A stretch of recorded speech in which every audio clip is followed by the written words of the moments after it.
Hello and welcome to today's edition of Extraordinary Outcomes. I'm Shubhanjan Sarkar, your host and founder of PitchLink, the buyer-seller engagement platform.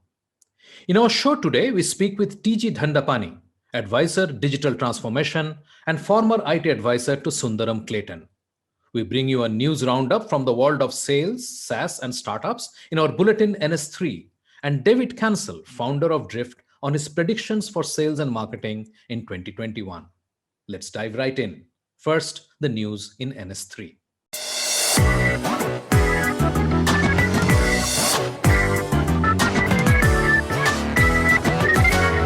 In this bulletin, Calendly raises $350 million, valued at $3 billion. European VC market closes strong on fourth quarter of 2020. EY announces alliance with ASAP to transform customer experience. The voice-centric space is heating up. Calendly raises $350 million, valued at $3 billion. Calendly, which helps users schedule and confirm meeting times, has raised $350 million from OpenView Venture Partners and Iconic. Until now, the Atlanta-based startup had only raised $550,000, but the company says it has 10 million monthly users, with $70 million in subscription revenue last year. European VC market closes strong on fourth quarter of 2020. The European venture markets held up in 2020, despite the slowdown in funding in response to the pandemic in the first quarter and leading into the second quarter of 2020. Funding to European startups last year totaled $40 billion, a mere 4% drop from 2019. The funding pace picked up in the fourth quarter, with funding of $11.8 billion. This marks the second highest funding amount by year into European startups over the past decade. EY announces alliance with ASAP to transform customer experience. EY announced an alliance with ASAP, an AI research-driven company, and Ernst & Young LLP to help customer service transform customer experience by using artificial intelligence. The ASAP AI platform increases agent productivity and satisfaction and reduces costs. It automates burdensome tasks and guides contact center agents on the right things to say and the most appropriate actions to take. The voice-centric space is heating up. Voice-based chat and messaging applications have raised capital in two separate rounds of new funding. Clubhouse Voice, the social app for group chats, has raised a new funding round of an undisclosed size with prior backer Andreessen Horowitz as lead investor. Florida-based Yak, an asynchronous voice messaging platform, raised $7.5 million in funding, led by GGV Capital and previous investor, the Slack Fund. In this remote work world, Yak aims to help companies cut down on meetings with voice messages. Thank you for watching. All links are also available in the show notes. If you have news about sales, SaaS, or your startup, share it with us at ns3@pitch.link. See you next time.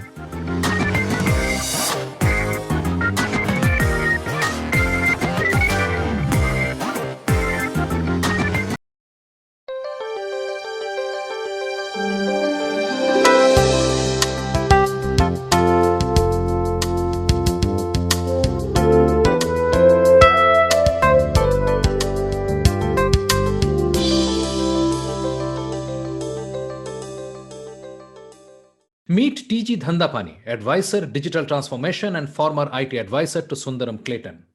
TG Dhandapani is a member of Institute of Chartered Accountants of India. As financial controller in Sundaram Clayton and TVS Motors, he handled their manufacturing plant execution project, headed business planning, and was the group CIO. During his tenure, TVS Motor Company was awarded SAP ACE for 5 consecutive years. He's also a CIO 100 awardee for 4 consecutive years and recipient of Global CIO Award by Information Week. He has been acknowledged multiple times by the CIO Association of India as one of the best CIOs in the country. Mr. Dhandapani, I'm delighted to have you in the show. We were talking about how you have seen this entire procurement process, both for non-tech as well as tech, how the buyer and the procurement departments and the actual users, how this entire process has evolved over the last 25 years that you are referring to?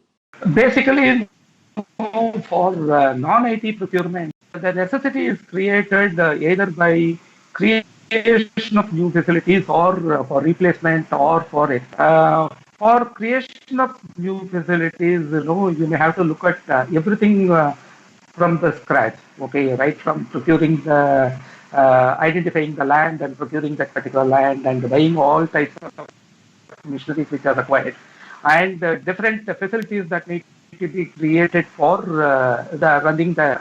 Therefore, know that every item, the challenge will be different from one to another. Any organization will have their own philosophy and also have their own policy in procuring type of centuries. Okay, therefore, identification of land has got a different experience, and procurement of machinery is a different experience. Coming to the procurement of machinery, which is constantly, you may have to expand and you may have to replace and also do the expansion.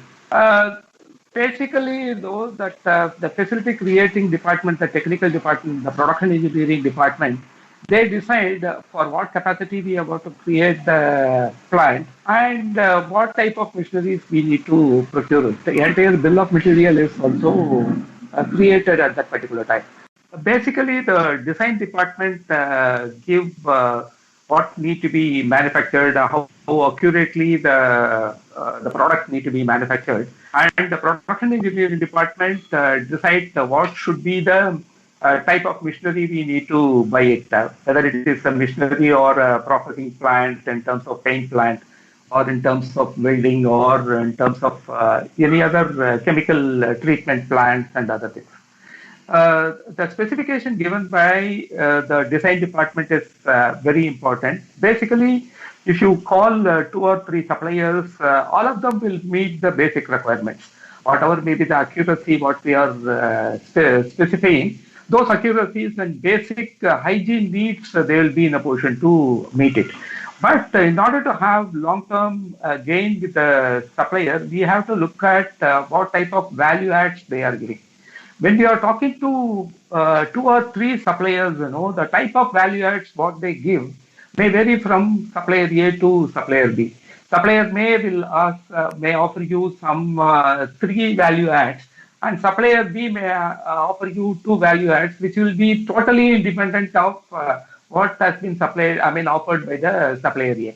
Similarly, supplier C will give 2 more value adds, which will be totally independent from what was offered by supplier A and supplier B.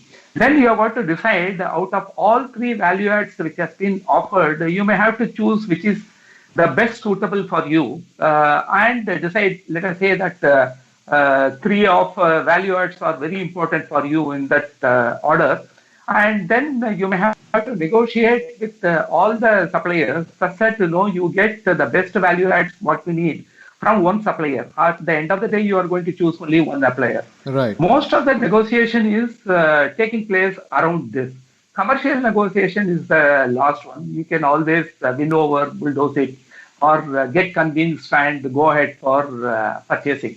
So most of the time, the negotiation is happening only to decide what type of value adds or better services provided by the vendor, and identifying those value adds and putting it in the basket of one of the vendors offering and get the best out of it. That is where the negotiation and the buying pattern used to happen in those days. Right. If I can ask you to unpack that a bit, can you explain a little more in detail, say and you can take anything, either the paint plant or the welding plant or any of the plants, what kind of value adds are each of these vendors sort of offering, and is it possible that the value adds that vendor C is offering can be also provided by vendor A? See, basically, if you look at it, let us take a paint plant. The paint plant is generally what you are worried about is in order to economize the cost, operating cost, you will be looking at the transfer efficiency. Somebody will be offering, you may be expecting about transfer efficiency of, let us say, about 75% or 80%. Okay. And everybody will be offering around 74 to 82, and they will also promise and they will also guarantee the transfer efficiency provided the environmental situations are kept in a particular position. Right. This is the basic necessity. This is the hygiene factor. Transfer efficiency is the hygiene factor.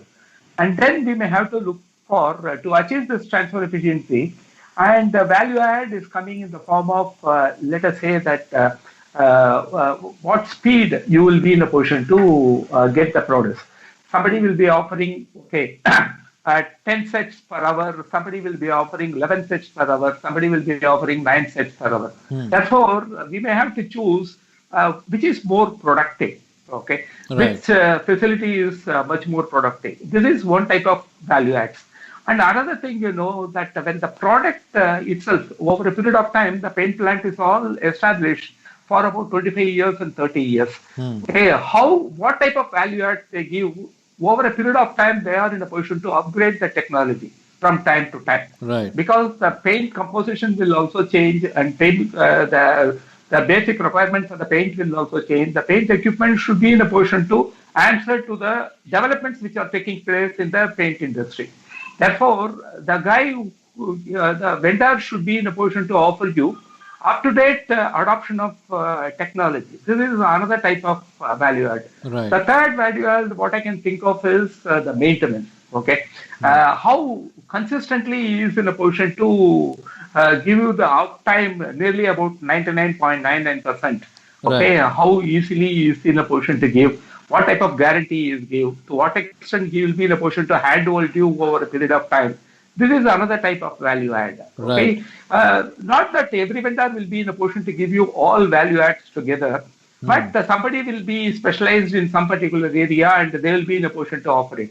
But Right. how to get the other one which is not available with him, which has been offered by another vendor from vendor A, is more important for us. When you are talking of this plant, how many times were you dealing with multinational vendors and how many were completely indigenous? Predominantly, they are all multinational vendors only. Okay. Okay. These type of high value equipment, Right. and we will be going in for multinational Right. vendors only. Right. Uh, Right. these people and all know that since they will be all doing it for MNC car manufacturers or MNC other facility manufacturers, where the fit and finish is very important. Okay. Right. So they will be in a position to offer you these value adds what you Right. needed. Right. How many times in your process will you ask them to provide you with references where you can talk to their existing customers? So finally, when you're looking at somebody servicing you across technologies, like you mentioned, as the pen technologies changes, these people should be agile enough to upgrade their own technology to suit that, and so on. So do you, in your process, would you ask them for references where you will actually go and talk to customers they have been dealing with over, say, 5 or 10 years? Exactly. We see when they do the sales pitch itself, they will be telling that we are serving this type of customers. Okay. Immediately we also get in touch with him, and many cases, that in manufacturing industry, one advantage is that you get the people from many parts of industry. Okay, Right. they will be joining your particular team. Hmm. Number one, their experience about this particular vendor, predominantly that adds a lot of value. And another one is we also get the customer references. Customer references includes talking to him over phone or visiting their plants and talking to the grassroots level people who matters, and talking to them and gaining their experience also matters a lot there. Some cases, where that the proof of concept can be seen only after you install the plant. Okay. In those cases, we get the customer references and gain confidence within ourselves. Right. Plant visit, customer call, technical reports, all those things matters a lot in Right. deciding the particular vendor. Right. Can you put a importance like in percentage? How much is the technology? How much is the existing customer reference, and how much is the commercial? Finally, how will you weigh it in a decision? That it depends on the case. I cannot give. There is no single silver Of bullet course. for this particular Sure. question. It is depending upon the context. Suppose if your operating cost is going to be reduced, let us say that 20% reduction in the operating cost. If somebody is asking for 20% premium or 40% premium, I will jolly well pay that 40% premium and get the 20% operating cost because it is going to sustain over a period of decades. Correct. Okay, Correct. 2 decades, 3 decades, like that. Therefore, it is all depending upon the context. Okay, Okay. Sure. predominantly we look at it, that technology stability of the vendor and to what extent he will be in a position to serve you over a period of time. Many times, many times in the organization where I have worked, third generation of the vendor is working with the third generation of the entrepreneurs here. That type of relationship we build it. Okay, therefore we also see the vendor not for the one-time vendor and who can live with you, who can co-create innovations with you. That type of vendors are generally preferred. Therefore, we look for the long-term relationship with that vendor and long time technical inputs, how you get it, long time cost reduction, how you are going to get it, long time quality continuous improvement, how you are going to make it. All those things matters a lot.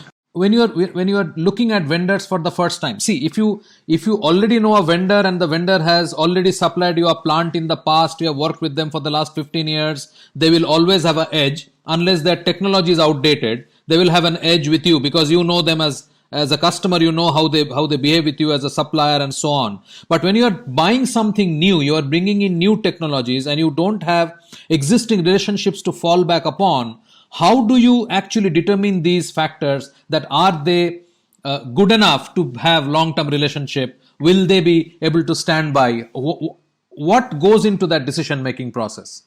Every organization, all major organizations will have their vendor development team. The vendor development team gets into the both financials and the business background of the vendor and also the customers what they are having it.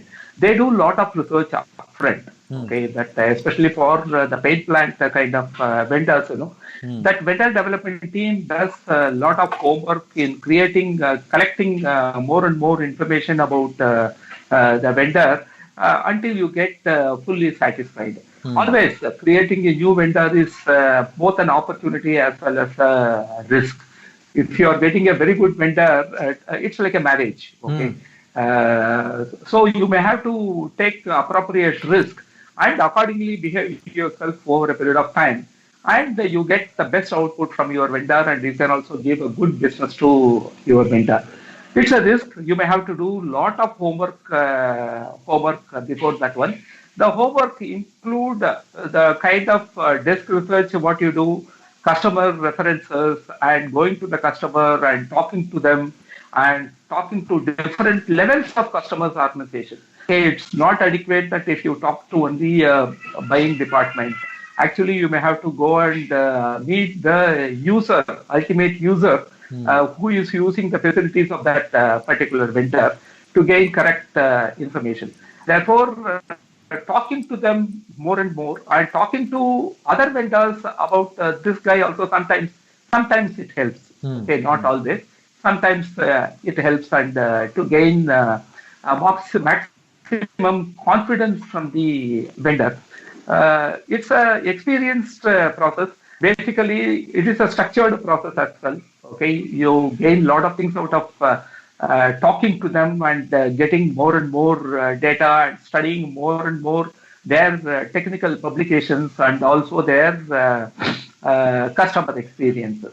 What else have you seen change between the procurer because the role of procurement in the past was essentially to negotiate the price.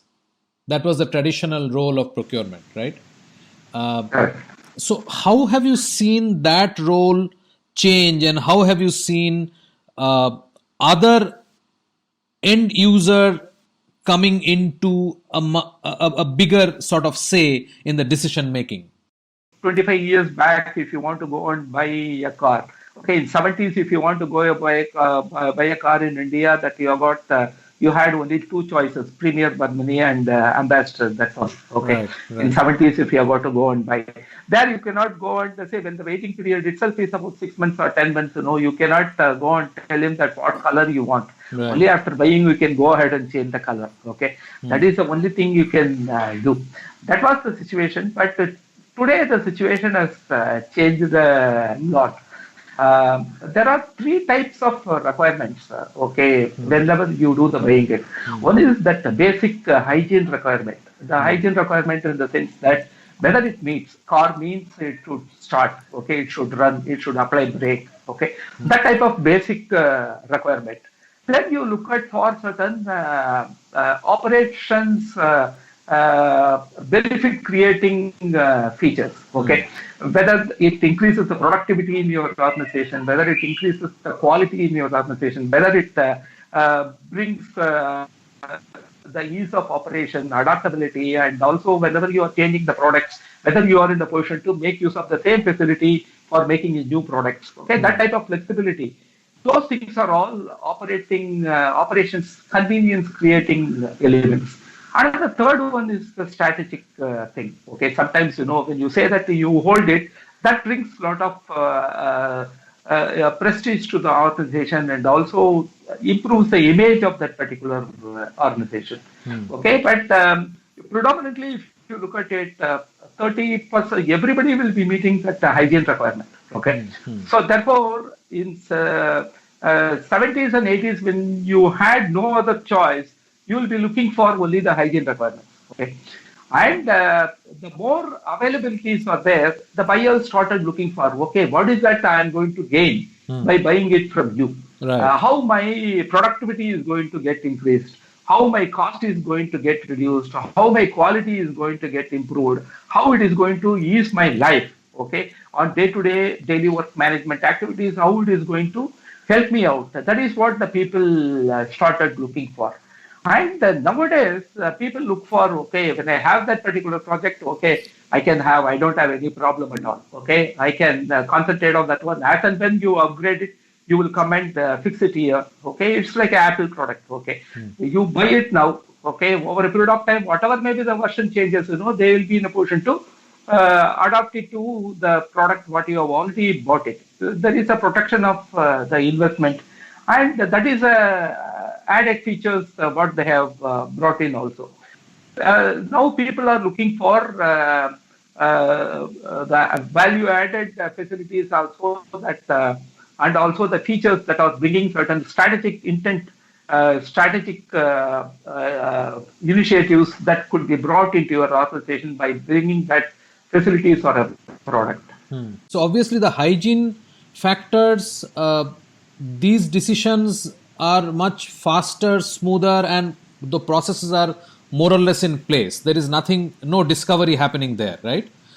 Correct. But yeah. For both the other two, and specifically the strategic decisions that we want to invest in X to improve our productivity or lower our cost, or this is our 3-year plan that we are going to reduce energy consumption by so much, and that will impact every single facet of your plant.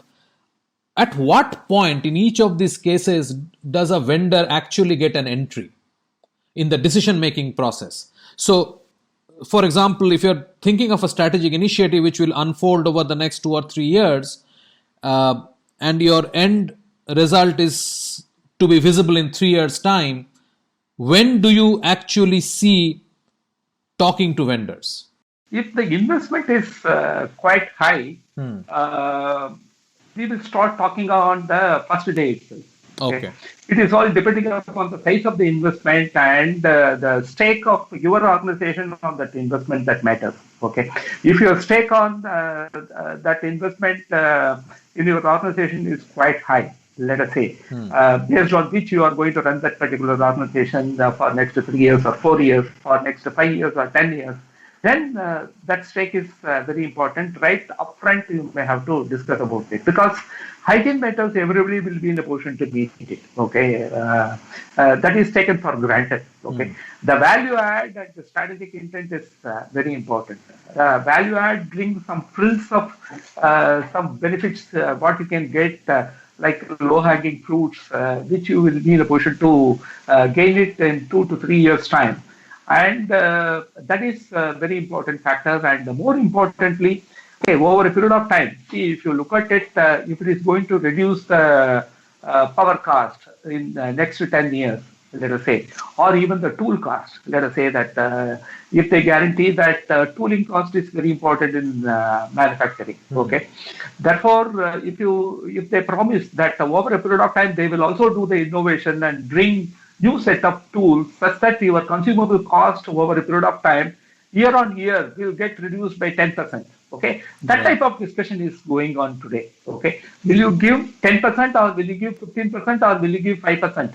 Okay, the number is around that one, not on whether you will do it or not. Okay. Right. That type of discussion, the maturity has taken place in the market today.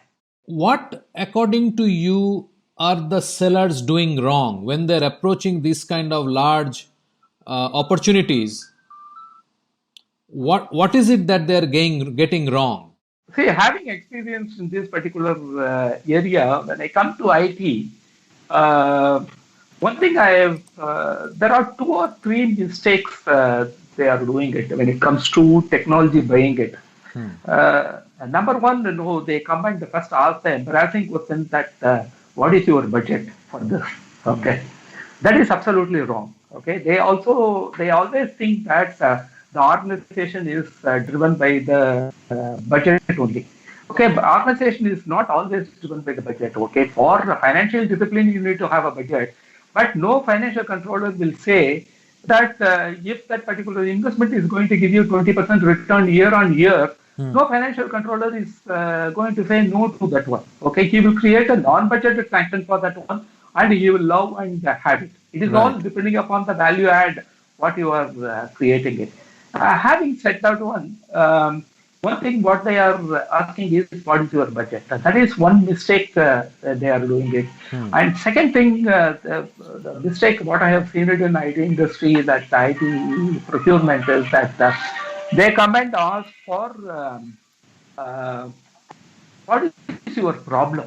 Okay, what is your business problem? See, predominantly the people working in an organization, they are also from the same reputed schools. Okay, they are from same IITs or they are from same IIMs, and they are from many reputed institutions. They have also studied abroad and come over here. Okay, that if they know the problem, they would have solved it yesterday. Okay, many times they don't know what their problem is. Okay, if they know the problem, they would have solved it yesterday itself. Having said that one, if you are in the position to identify how to identify that particular problem, and by doing certain benchmarking and also more and more discussion, that will be also nice. Okay, you cannot, the vendors come and ask you what is your business problem. Okay, that is number 2 mistake they are doing it. If there is a problem and that's not fully stated, how is a vendor supposed to understand that they have to understand the problem and articulate it? How does that happen according to you? See, what we are asking for at the time, if at all you go and ask any user, whether it is an IT user or any other facility user, if you go and tell the problem, he will tell about the problem what has occurred yesterday. He will not be in a position to tell.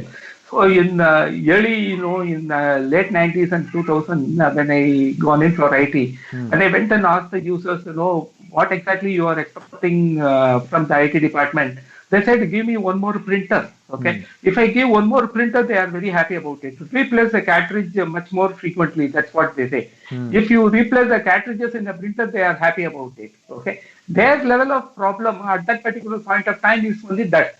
Okay. So what we say, we ask the vendor is that give me the case studies, how you have enhanced the value in other organizations, or how you try to enhance the value in my organization. Okay, we ask them to give more and more case studies for them. Unfortunately, most of the people, even today, for the latest modern technology, even if you call it for SAP HANA and that type of area, still they are talking about all processing related KRAs only.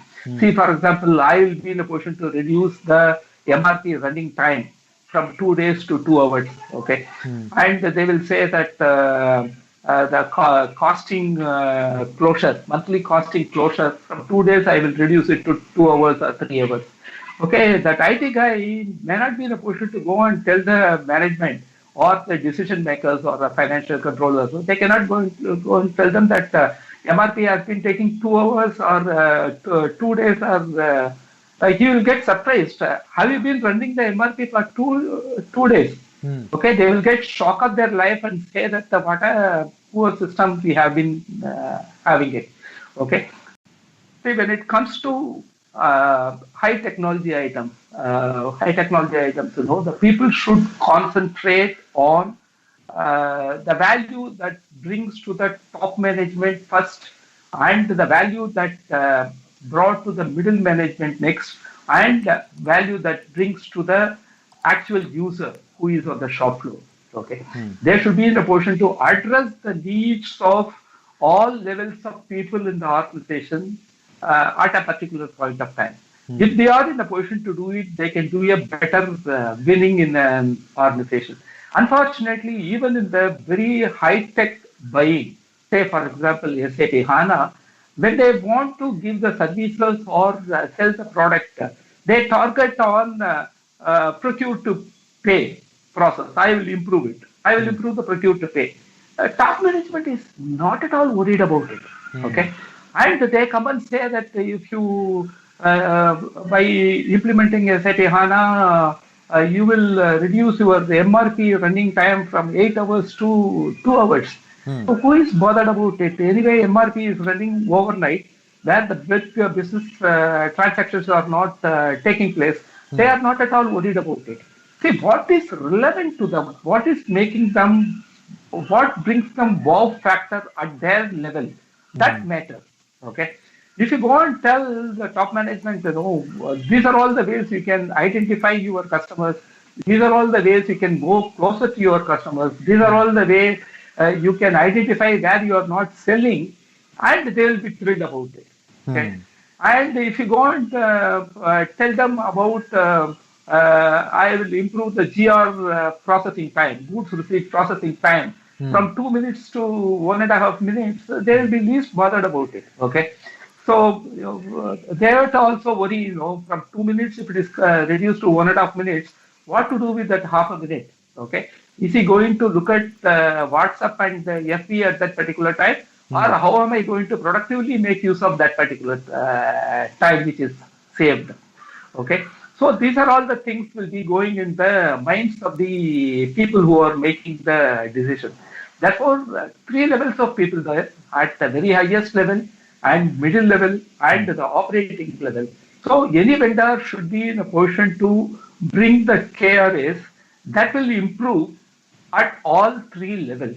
Right. Then only people will get convinced and they will get in for that particular product. Right. This is a great point, because I want to also understand from you, who is the vendor actually talking to? The vendor is talking to procurement, but the vendor has to now educate the procurement that, look, this is the benefit for your top management, this is how it will benefit your middle management in the process, and this is how the end users will benefit. Is that how it works, or are they actually trying to talk to the top management and the middle management and the end user? It depends, some vendors, they hit only IT department only. Okay, they go to IT department and talk to them, and IT people, generally they don't have any, unless they have, okay, unless they have very close contact with the business users, they will not be in a position to articulate what they require it out of business or from business. Okay, Right. they will not be in a position to articulate. Generally, for big buying, there will be a committee. Okay, there will be committee in the organization. The committee will be represented by the person who is going to actually use it. That is the production department. The guy who is going to maintain it. That is the maintenance department. Or the guy who is going to commercially discuss that. That is the purchasing department. And also that if it is the IT paying, IT department is also involved. There will be a committee on. The people who will be discussing on these particular matters. Okay, so the vendor should be in a position to anticipate the need. What type of questions will come? What type of need will be there for that particular person in that function? Okay, accordingly, he has to do the homework and go with the input. So you are at this point in time talking to multiple vendors, right? You are not talking to only one person. You're not talking to one organization. Correct. How is that actually getting analyzed and broken down by the buyer? Okay, vendor A is telling this, vendor B is telling this, vendor C is telling this. Okay, this is how we are going to progress between the three. How does that part work? See, basically it is decided by the need. Your organization has decided this is what I need. Okay, this is what I need. Why I need this one? Either to create a capacity or to do the replacement or to do the enhancement or with certain improvements in mind. Okay, I have that improvement in mind. Let me take the improvement is that I want to digitize the shop floor. Okay, I want to digitize the shop floor such that my quality is improved, my cost is reduced, and my productivity has improved. Some targets they will be fixed again. Okay, I have to improve my quality from reject from let us say 5,000 parts per million to 300 parts per million. That type of target they will be having it. And similarly, in terms of productivity increase, I have to increase the shift production from 5,000 to 8,000. Like that, they will be having certain targets. Whether they are in a position to meet that one, that is what predominantly will be working in the minds of the buyer. How they are going to, whether they mean it or they are telling it only as a selling promise, or it is really possible. Okay, that is the big decision making as is the responsibility of the committee which is working on that one. Okay, to assess their promise, whether it is right one, achievable one. Even if it is achieved 90%, is it going to make a big difference in your organization? That is what they will be looking for. So that brings me to another point. In this process, how many times are you discussing it with your colleagues in other companies, like heads of procurements, heads of IT in other companies who are your friends, who are in your professional circle? How many times do you discuss, hey, these are the three guys who have come, can you give me some inputs, or these are the technologies they're talking of, do you have any idea, have you used this, and so on? Are you talking to your peer group for guidance? See, when it comes to IT procurement, the CIOs who are responsible for buying that IT facilities, be it services or the products or the licenses or otherwise, predominantly their knowledge, they get it from, say, about 50% of the knowledge is coming from networking with the peer group. Okay. Networking, okay. Even in the competition, the people used to rub shoulders with the competition, the guy in that particular place, and discuss with him at ease and about the market, about the technology, about the benefit it brings on the table, whether it is only a word of promise they make and actually they are sincere in getting it done. Okay, that type of knowledge about the technology and other things are happening only with the networking, what they do it with the peers group. There are a lot of CIO association and other things are all helping in that one. And the 30% of the knowledge they get it from the technical literature, their publications and other things, the customers' experience sharing. There are a lot of technical magazines that are available. They go through their case studies and understand. Okay, most of the buying, that most of the decisions are not taken at the time of buying. These are all the experiences will be in the heads of the CIOs, which is developed over a period of time. Okay, and when the necessity arises, they are in a position to take the decisions much more faster. Okay, technical magazines plays very important. About 30% of the knowledge CAOs get it from the technical magazines. Okay. And 20% of the knowledge they are getting it from the vendors. Okay, that is also quite substantial and very important because when you are talking to more than one particular vendor, to gain more knowledge from them. Okay, networking is very important and technical documentation and the vendor who is also continuously coming and educating to you, whether to sell it or not, they come and talk to you many times. Wonderful. That was a great talk. I really appreciate your being open and sharing it in such detail. Mr. Dhandapani, thank you so much. Thank you.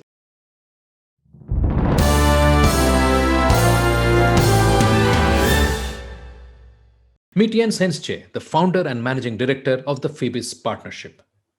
Jens has more than 13 years of experience in procurement and professional buying.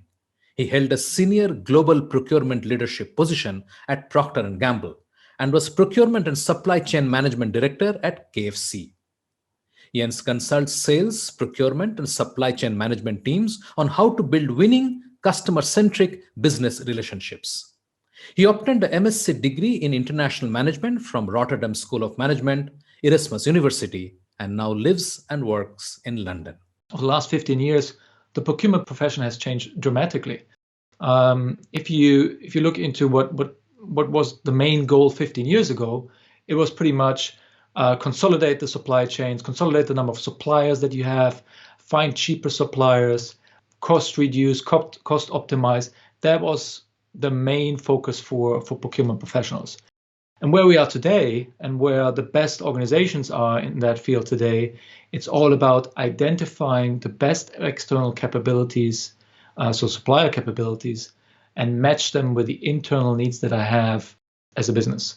As a buyer, the main job today is actually to spend with your internal stakeholders to understand what are their needs, right? How can I help them accomplish whatever they need to accomplish? A CMO, a CTO, a head of R&D, they articulate together with me what their needs are. I might be challenging them on what their needs are, if they should change their needs. And I give them my perspective on the market, on the supplier market, on how we can best marry their needs with the external capabilities that I have identified. So this is, in a nutshell, the main shift from moving from just squeezing suppliers, if you wish, negotiating with suppliers to get a discount, to really, truly understanding what is the internal business need, and then identifying the best capability out there and forming true partnership with external suppliers. That is the paradigm shift in procurement today.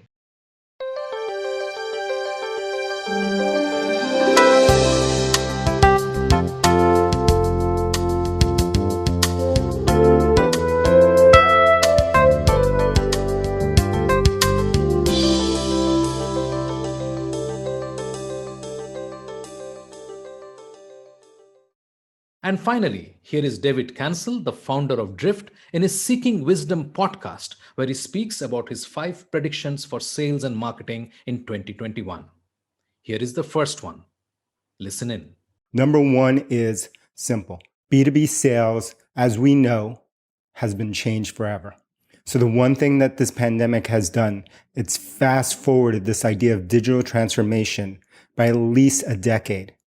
So what does that mean? So most companies in the world who sell on the B2B side basically had 2 options. They could sell over the phone, over email, digitally, or they could sell in person, get on a plane, have steak dinners, go fly to customers, have field marketing events, all that kind of stuff that you guys know about. But But given this pandemic, it's forced those companies that were still holding on to all of those physical events and physical ways of selling and convinced themselves that that was the only way that they would ever sell a deal of a certain size. So the excuse was, if you were to sell to the enterprise, if you were to sell to the cream, to the cream, to the cream of the crop, a 500,000, a million, a 20 million, whatever, you get it, a size deal without meeting in person. But guess what? Starting in March of 2020, 100% of the companies in the entire world were forced to fully digitally transform themselves and sell digitally, market entirely digitally. So that is the big change. So gone is this idea of selling face-to-face as being the primary. I think when things continue to evolve, there may be a blend in the future, but guess what? This is a digital-first reality now. Well, that's it for today. Thank you for watching. Until next time, stay well and convert more.